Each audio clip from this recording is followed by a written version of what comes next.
प्रयागराज में मौनी अमावस्या को कुंभ स्नान के दौरान मची भगदड़ के बाद जिस प्रकार से वहां लोगों की हताहत होने की सूचना आई, सरकारी तंत्र से कहीं ज़्यादा लोगों की मरने की बात खबर आने लगी।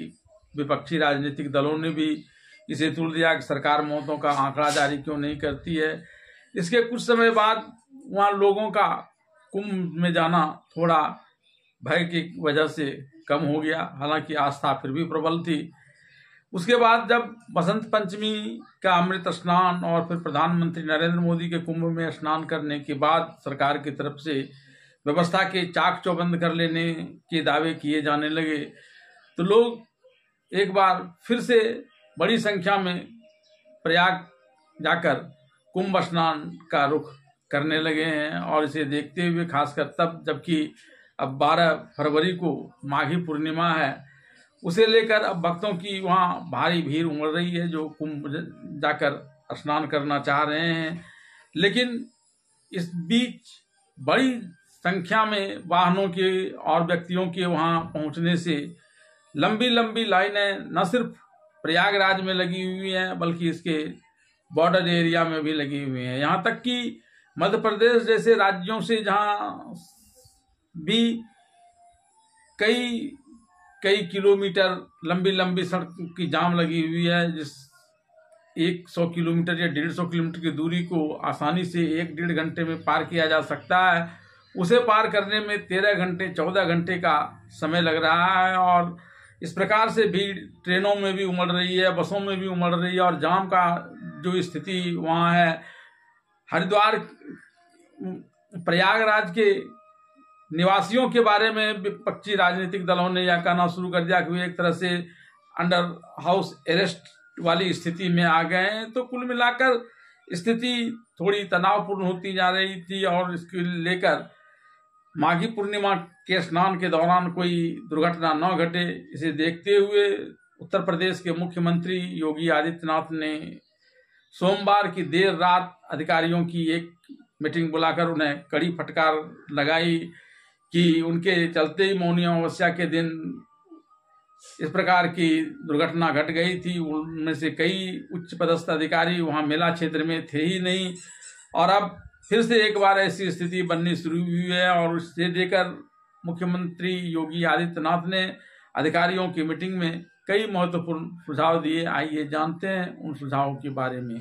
माघी पूर्णिमा को लेकर महाकुंभ में शाही स्नान करने हेतु देश के विभिन्न हिस्सों से आ रहे लोगों की संख्या के कारण जो प्रयागराज के चारों तरफ जाम की स्थिति बनी है, उससे निपटने के लिए मुख्यमंत्री योगी आदित्यनाथ ने विभिन्न जिलों के अधिकारियों के साथ बैठक की। इसमें प्रयागराज, कौशाम्बी, कानपुर, सुल्तानपुर, अमेठी, वाराणसी, अयोध्या, मिर्ज़ापुर, जौनपुर, चित्रकूट, बांदा, प्रतापगढ़, भदोही, रायबरेली, गोरखपुर, महोबा और लखनऊ आदि जनपदों के रेंज में तैनात वरिष्ठ पुलिस अधिकारी मौजूद थे। इसके अलावा मंडलायुक्त और जिला प्रशासन के अधिकारी भी इस बैठक में वीडियो कॉन्फ्रेंसिंग के माध्यम से उपस्थित थे। इस विशेष बैठक में सीएम योगी ने महाकुंभ की व्यवस्थाओं की समीक्षा की और आवश्यक दिशा निर्देश दिए। बैठक में मुख्यमंत्री ने कई दिशा निर्देश दिए, जिनमें कुछ प्रमुख दिशा निर्देश आगामी 12 फरवरी को महाकुंभ का पंचम स्नान पर माघ पूर्णिमा का अवसर आने वाला है। पिछले एक सप्ताह से प्रयागराज में हर दिशा से लोगों का आगमन तेजी से बढ़ा है। सार्वजनिक परिवहन के अतिरिक्त बड़ी संख्या में प्राइवेट गाड़ियों से भी लोगों का आगमन हो रहा है स्नान पर्व, और इसमें अधिक बढ़ोतरी संभावित है। इसके दृष्टिगत बेहतर ट्रैफिक और क्राउड मैनेजमेंट प्लान लागू किया जाए। दूसरा, प्रयागराज की सीमा पर बने पार्किंग स्थलों को प्रभावी रूप से संचालित करते रहें। 5 लाख से अधिक क्षमता की वाहन पार्किंग व्यवस्था है, इसका उपयोग करें। बच्चों, महिलाओं और बुजुर्गों का सहयोग करें, किंतु नियम का पालन सख्ती से किया जाए। तीसरा, आवश्यकता अनुसार शटल बसों की उपयोग को बढ़ाया जाए, साथ ही इसकी संख्या भी बढ़ाई जाए। लोगों को पार्किंग व्यवस्था के अनुपालन के लिए प्रेरित करें। श्रद्धालुओं के साथ सहयोगपूर्ण व्यवहार होना चाहिए। चौथा, सड़क पर वाहन की कतार न लगे, कहीं भी ट्रैफिक जाम की स्थिति नहीं बननी चाहिए। कहीं भी सड़क पर वाहन खड़ा नहीं होने दें। वाहनों का मूवमेंट लगातार बना रहना चाहिए। 5वां, प्रयागराज से सीमा साझा करने वाले सभी जिलाधिकारी लगातार प्रयागराज प्रशासन के संपर्क में समन्वय बनाए रखें। वाहनों का मूवमेंट परस्पर समन्वय के साथ किया जाना सुनिश्चित करें। मेला क्षेत्र में भीड़ का दबाव न बने। आवश्यकतानुसार बैरिकेडिंग लगाई जाए और टोल के नाम पर जाम नहीं लगने पाए। 6, प्रयागराज के सभी रेलवे स्टेशनों पर बड़ी संख्या में श्रद्धालुओं की उपस्थिति है। ये वो श्रद्धालु हैं जो अब स्नान करके अपने घर लौट रहे हैं। एक एक श्रद्धालु को सुरक्षित उनके गंतव्य तक पहुंचाना हमारी जिम्मेदारी है। इसके लिए रेलवे से संपर्क समन्वय बनाकर ट्रेनों का लगातार संचालन सुनिश्चित कराया जाए। परिवहन निगम की अतिरिक्त बसें भी लगाई जाएं। स्वच्छता प्रमाण महाप्रयाग महाकुंभ की पहचान है, इसे लगातार सुनिश्चित किया जाए। संगम स्नान के साथ ही श्रद्धालुगण गंगा जी का पुष्प माला आदि अर्पित करते हैं। स्वच्छता के मद्देनज़र मशीनें उपलब्ध कराई गई हैं। लगातार सफाई की जाए। गंगा जी और यमुना जी में पर्याप्त जल की उपलब्धता बनी रहे। 8वां, सभी श्रद्धालुओं की सुरक्षा और सुविधा को देखते हुए एडीएम और एसडीएम स्तर के 28 प्रशासनिक अधिकारियों सहित अनेक पुलिस पदाधिकारियों की वहां तैनाती की गई है। इन सभी से जरूरी सेवा ली जाए। पुलिस अधिकारियों को ट्रैफिक मैनेजमेंट में लगाया जाना चाहिए। 9वां, महाकुंभ मेला क्षेत्र में आवागमन लगातार चलता रहे। अनावश्यक लोगों को न रोकें। कहीं भी भीड़ का दबाव न बनने पाए। मार्ग पर जाम नहीं होना चाहिए। यदि कहीं स्ट्रीट वेंडर आदि मार्ग पर हों तो उन्हें खाली एरिया में व्यवस्थापित करें। आवागमन लगातार जारी रहना चाहिए।